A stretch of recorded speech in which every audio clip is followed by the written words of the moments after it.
بسم اللہ الرحمن الرحیم۔ کتاب کا نام سوچنے کی باتیں، سید ابو الاعلیٰ مودودی رحمہ اللہ۔ دنیا میں اس وقت مسلمان ہی وہ خوش قسمت لوگ ہیں جن کے پاس اللہ کا کلام بالکل محفوظ، تمام تحریفات سے پاک، ٹھیک انہی الفاظ میں موجود ہے جن الفاظ میں وہ اللہ کے رسول صلی اللہ علیہ وسلم برحق پر اترا تھا۔ اور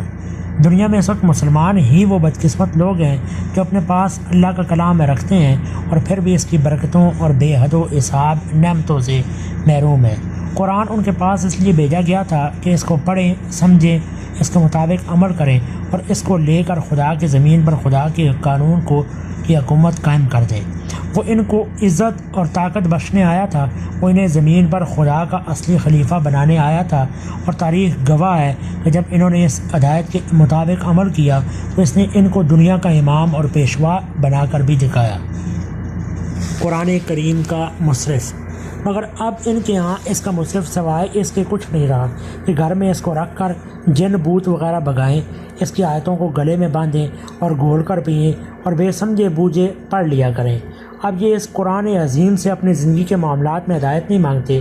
اور یہ اس سے نہیں پوچھتے کہ ہمارے عقائد کیا ہونے چاہیے، ہمارے اعمال کیسے ہونے چاہیے، ہم زندگی کیوں کر بسر کریں، دشمنی اور دوستی میں کس قانون کی پابندی کریں،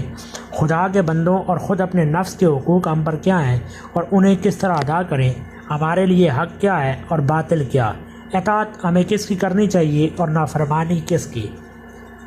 تعلق کس سے رکھنا چاہیے اور کس سے نہ رکھنا چاہیے، ہمارا دوست کون ہے اور دشمن کون ہے، ہمارے لیے عزت، فلاح اور نفع کس چیز میں ہے اور ذلت و نامرادی اور نقصان کس چیز میں۔ یہ ساری باتیں اب مسلمانوں نے قرآن سے پوچھنی چھوڑ دی ہیں۔ اب یہ کافروں اور مشرکوں سے،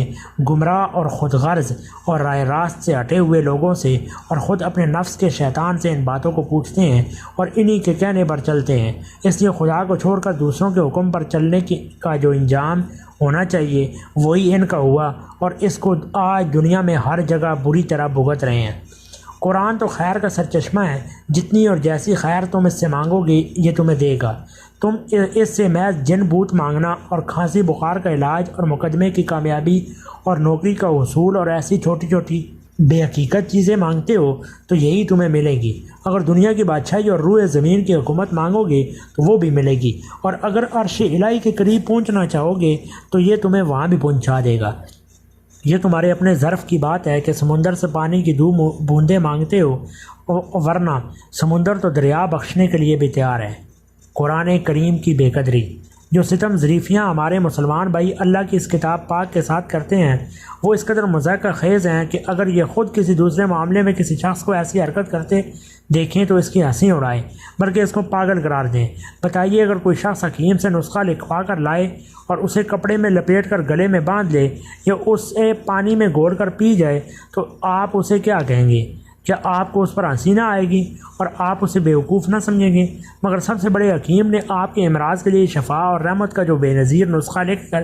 دیا ہے اس کے مطابق آپ کی آنکھوں کے سامنے دن رات یہی سلوک ہو رہا ہے، اور کسی کو اس پر ہنسی نہیں آتی۔ کسی کو کوئی نہیں سوچتا کہ نسخہ گلے میں لٹکانے اور گھول کر پینے کی چیز نہیں ہے، بلکہ اس لیے ہوتا ہے کہ اس کی ہدایت کے مطابق دوا استعمال کی جائے۔ بتائیے اگر کوئی شخص بیمار ہو اور وہ علم طب کی کوئی کتاب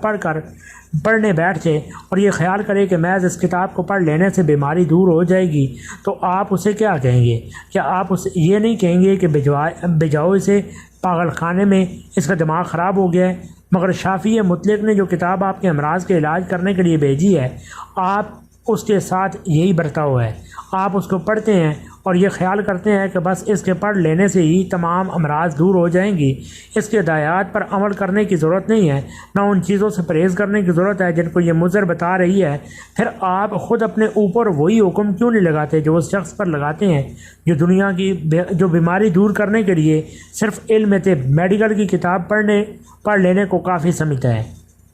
آپ کے پاس اگر کوئی خط ایسی زبان میں آتا ہے جسے آپ جانتے نہ ہوں تو آپ دوڑے ہوئے جاتے ہیں کہ اس زبان کے جاننے والے سے اس کا مطلب پوچھیں، اور جب تک آپ اس کا مطلب نہیں جان لیتے آپ کو چین نہیں آتا۔ یہ معمولی کاروبار کے خطوط کے ساتھ آپ کا برتاؤ ہے، جن میں زیادہ سے زیادہ 4 پیسوں کا فائدہ ہو جاتا ہے، مگر خداوند عالم کا جو خط آپ کے پاس آیا ہوا ہے اور جس میں آپ کے لیے دین اور دنیا کے تمام فائدے ہیں، اسے آپ اپنے پاس یوں ہی رکھ چھوڑتے ہیں۔ اس کا مطلب سمجھنے کے لیے کوئی بے چینی آپ میں پیدا نہیں ہوتی۔ کیا یہ حیرت اور تعجب کا مقام نہیں ہے؟ اور بے قدری کا احساس بھی نہیں؟ یہ باتیں ہنسی دل لگی کی باتیں نہیں ہیں۔ آپ ان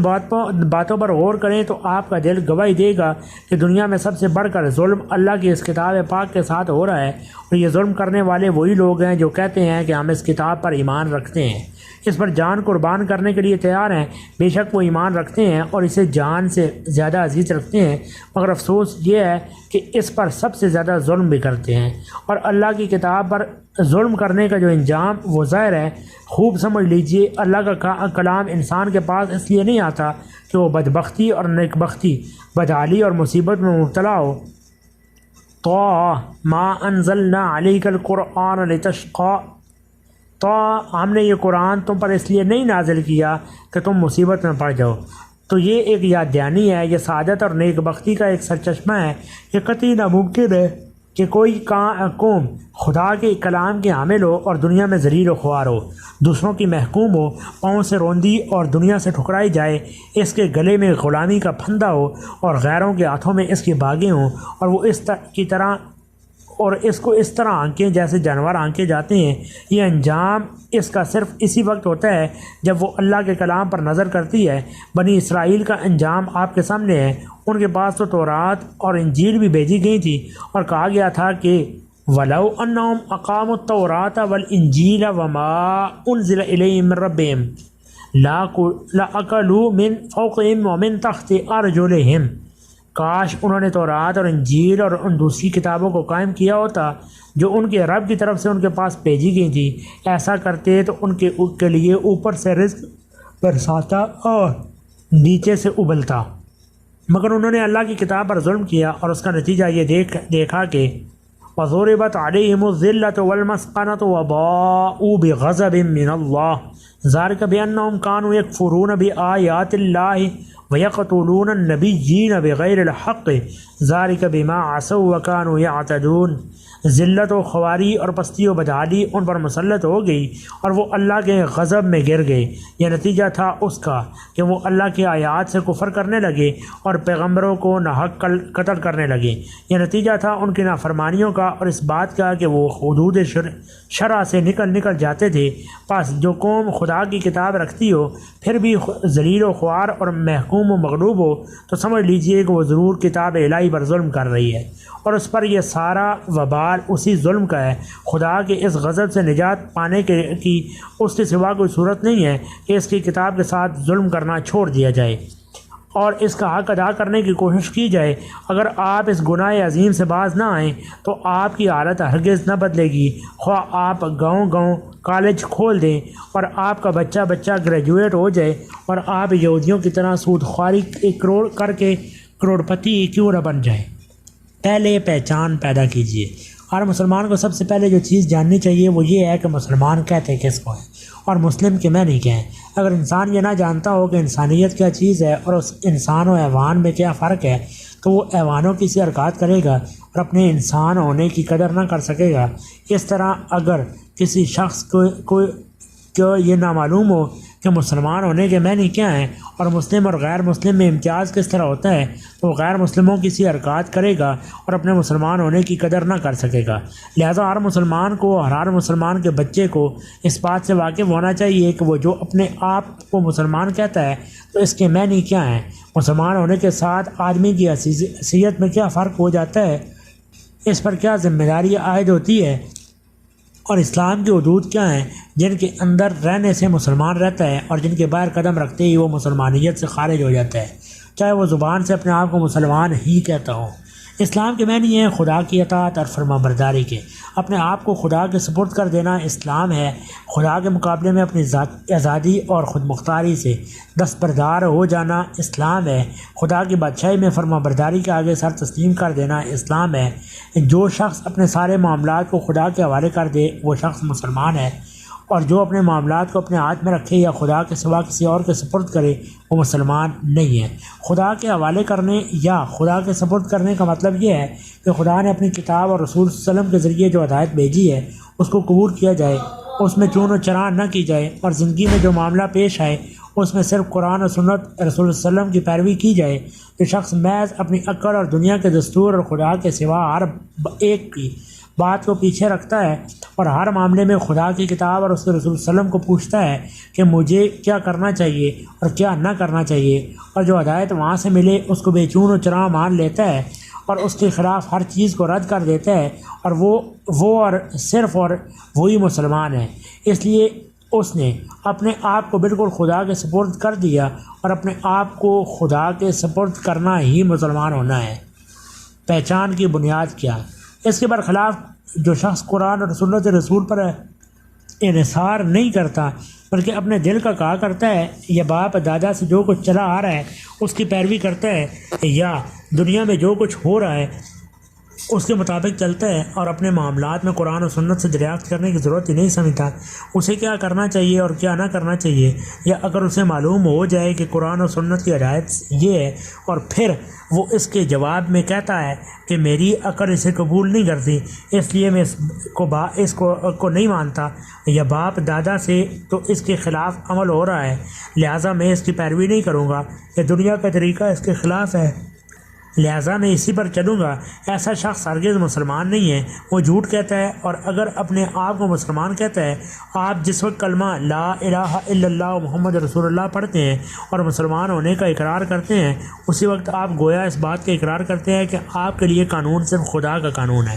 آپ کو حاکم صرف خدا ہے، آپ کو اطاعت صرف خدا کی کرنی ہے، آپ کے نزدیک صرف حق وہی ہے جو خدا کی کتاب اور اس کے رسول صلی اللہ علیہ وسلم کے ذریعے سے معلوم ہو۔ اس کے معنی یہ ہے کہ آپ مسلمان ہوتے ہی خدا کے حق میں اپنی آزادی سے دستبردار ہو گئے۔ اب آپ کو یہ کہنے کا حق ہی نہ رہا کہ دنیا کا دستور یہ ہے یا خدا کا رواج یہ ہے، یا فلاں حضرت یا فلاں بزرگ یہ فرماتے ہیں۔ خدا کے کلام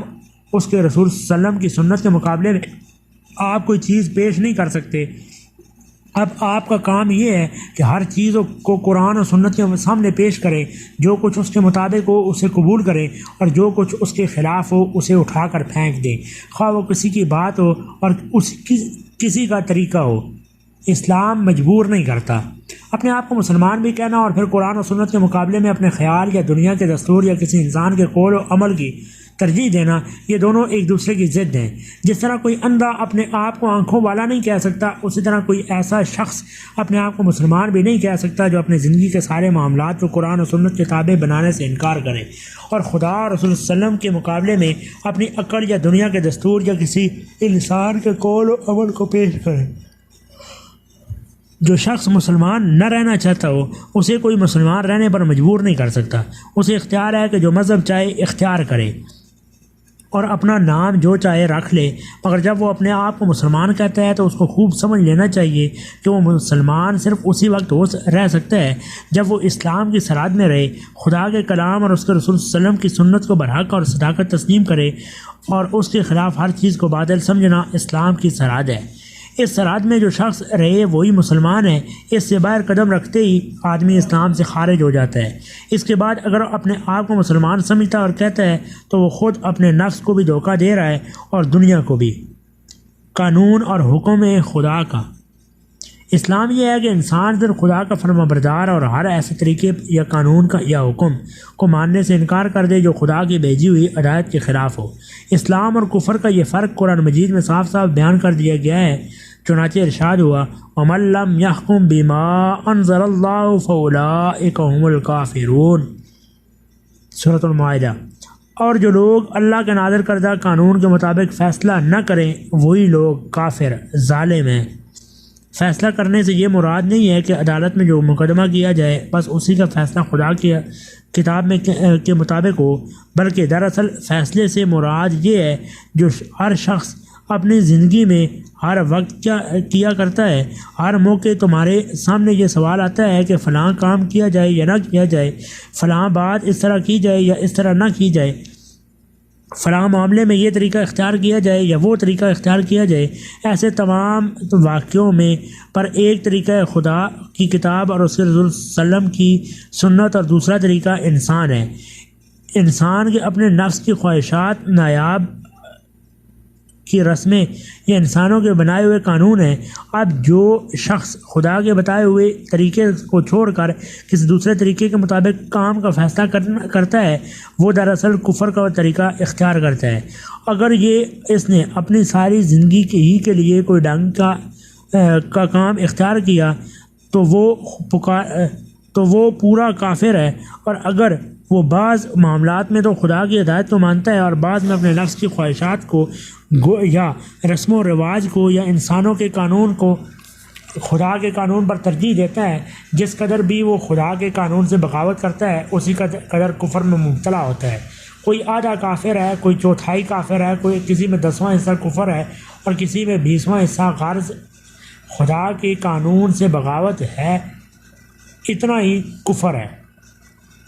اطاعت و غلامی کی بنیاد اسلام میں اس کے سوا کچھ نہیں ہے کہ آدمی صرف خدا کا بندہ ہو، اور وہ نہ نفس کا بندہ ہو، نہ باپ دادا کا بندہ، نہ خاندان اور قبیلے کا بندہ، نہ مولوی صاحب اور پیر صاحب کا بندہ، نہ زمیندار صاحب اور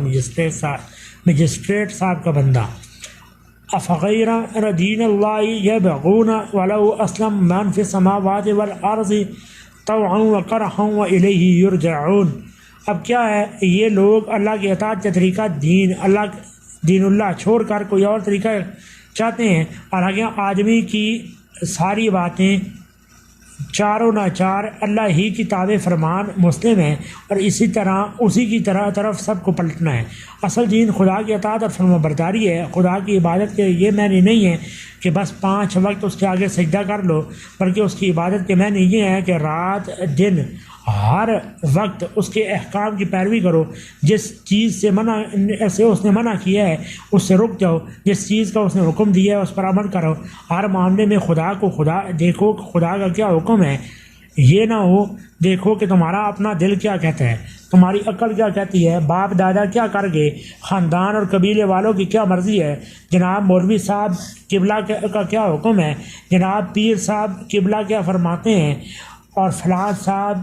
کیا حکم ہے، اور فلاں صاحب کی کیا شرط ہے۔ اگر تم نے خدا کو چھوڑ کر کسی کی بات بھی مانی تو گویا خدائی میں اس کو شریک کیا، اور اس کو وہ درجہ دیا جو صرف خدا کا درجہ ہے۔ حکم دینے والا صرف اللہ ہے۔ ان الحکم الا للہ، بندگی کے لائق تو صرف وہی ہے جس نے تمہیں پیدا کیا اور جس کے بل بوتے پر تم زندہ ہو۔ زمین و آسمان کی ہر چیز اس کی اطاعت کر رہی ہے۔ اگر کسی پتھر کی اطاعت نہیں کرتا، کوئی درخت کسی درخت کی اطاعت نہیں کرتا، کوئی جانور کسی جانور کی اطاعت نہیں کرتا، پھر کیا تم جانوروں، درختوں اور پتھروں سے بھیگے گزرے ہو کہ وہ تو صرف خدا کی اطاعت کریں، اور تم انسان خدا کو چھوڑ کر انسان کی پیروی کرو۔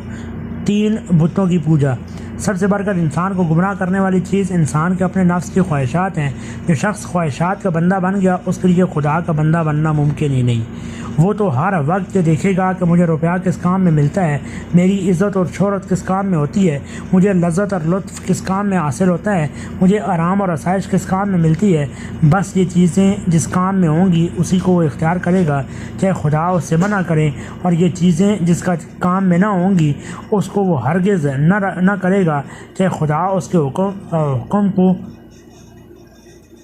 اس کا حکم دے یا تو ایسے شخص کا خدا اللہ تبارک و تعالیٰ نہ ہوا، اس کا اپنا نفس ہی اس کا خدا ہو گیا۔ اس کو ہدایت کیسے مل سکتی ہے؟ اس بات کو قرآن میں یوں بیان کیا گیا ہے، افرأیت من اتخذ الہہ ہواہ۔ نبی صلی اللہ علیہ وسلم، پھر کیا تم نے کبھی اس شخص کے حال پر غور نہیں کیا جس نے اپنی خواہشات نفس کو اپنا خدا بنا لیا ہے؟ یہ تو گمراہی کے آنے والا پہلا راستہ ہے۔ دوسرا راستہ یہ ہے کہ باپ دادا سے جو رسم و رواج، جو عقیدے اور خیالات، جو رنگ ڈھنگ چلے آ رہے ہیں، آدمی ان کا غلام بن جائے اور خدا کے حکم سے بڑھ کر ان کو سمجھے۔ اگر ان کے خلاف خدا کا کوئی حکم آپ کے سامنے آ جائے تو کہے کہ میں تو وہی کروں گا جو میرے باپ دادا کرتے تھے، جو میرے خاندان اور قبیلے کا رواج ہے۔ جو شخص اس مرض میں مبتلا ہے وہ خدا کا بندہ کب ہوا؟ اس کے خدا تو اس کے باپ دادا اور اس کے خاندان اور اس کے قبیلے کے لوگ ہیں۔ اس کو یہ جھوٹا دعویٰ کرنے کا حق نہیں ہے، حق ہے کہ میں مسلمان ہوں۔ تیسرا راستہ قرآن نے یہ بتایا ہے کہ انسان جب خدا کے حکم کو چھوڑ کر دوسرے لوگوں کا حکم ماننے لگتا ہے اور خیال کرتا ہے کہ فلاں شخص بڑا آدمی ہے، اس کی بات پکی ہوگی، یا فلاں شخص کے ہاتھ میں میری روٹی ہے اس لیے اس کی بات ماننی چاہیے، یا فلاں شخص بڑا صاحب اقتدار ہے اس لیے اس کی فرما برداری کرنی چاہیے، یا فلاں صاحب اپنی بد دعا سے مجھے تباہ کر دیں گے یا اس سے اپنے ساتھ جنت میں لے جائیں گے، اس سے پہلے وہ کہیں وہی تھا، وہی صحیح ہے، یا فلاں قوم بڑی ترقی کر رہی ہے اس لیے اس کے طریقے اختیار کرنے چاہیے، تو ایسے شخص پر خدا کی ہدایت کا راستہ بند ہو جاتا ہے۔ وَإِن تُطِعْ أَكْثَرَ مَنْ فِي الْأَرْضِ يُضِلُّوكَ عَنْ سَبِيلِ اللَّهِ، اور اے نبی صلی اللہ علیہ وسلم اگر تم ان لوگوں کی اکثریت کو کہنے پر چلو زمین میں بستے ہیں تو وہ تمہیں اللہ کے راستے سے بھٹکا دیں گے۔ یعنی انسان سیدھے راستے پر اس وقت ہو سکتا ہے جب اس کا ایک خدا ہو، سینکڑوں ہزاروں خدا جس نے بنا دیے، اور جو کبھی اس خدا کے کہے پر چلتا ہو اور کبھی اس خدا کے کہے پر چلتا ہو، اور وہ سیدھا راستہ کہاں پا سکتا ہے۔ اب آپ کو معلوم ہو گیا کہ گمراہی کے 3 بڑے سبب یہ ہیں: ایک نفس کی بندگی، دوسرا باپ اور دادا اور خاندان اور قبیلے کے رواجوں کی بندگی، نمبر 3 عام طور پر دنیا کے لوگوں کی بندگی جن میں دولت مند لوگ اور حکام وقت اور بناوٹی پیشوا اور گمراہ قومیں سب شامل ہیں۔ یہ 3 بڑے بت ہیں جو خدائی کے دعوے دار بنے ہوئے ہیں۔ جو شخص مسلمان بننا چاہتا ہے اس کو سب سے پہلے ان تینوں کو جوں کا توڑنا ہوگا، پھر وہ حقیقت میں مسلمان ہو جائے گا، ورنہ جس نے یہ تینوں بت اپنے دل میں بٹھا رکھے ہوں اور اس کا بندہ خدا کا ہونا مشکل ہے، وہ دن میں 50 وقت نمازیں پڑھ کر اور دکھاوے کے روزے رکھ کر اور مسلمانوں کی سی شکل بنا کر انسانوں کو دھوکہ دے سکتا ہے کہ میں پکا مسلمان ہوں، مگر خدا کو دھوکہ نہیں دے سکتا۔ اللہ تعالیٰ کا یہ طریقہ نہیں ہے کہ جس وقت کسی سے قصور سرزد ہو اسی وقت پکڑ کر اسے سزا دے ڈالے۔ یہ اس کی شان رحیمی کے تقاضا ہے کہ مجرموں کو پکڑنے میں وہ جلد بازی سے کام نہیں لیتا اور مدتوں ان کو سنبھلنے کا موقع دیتا رہتا ہے، مگر سخت نادان ہیں وہ لوگ جو اس ڈیل کو غلط معنی میں لیتے ہیں اور یہ گمان کرتے ہیں کہ وہ خود خواہ کچھ بھی کرتے ہوں ان سے کبھی باز پرس ہی نہ ہوگی۔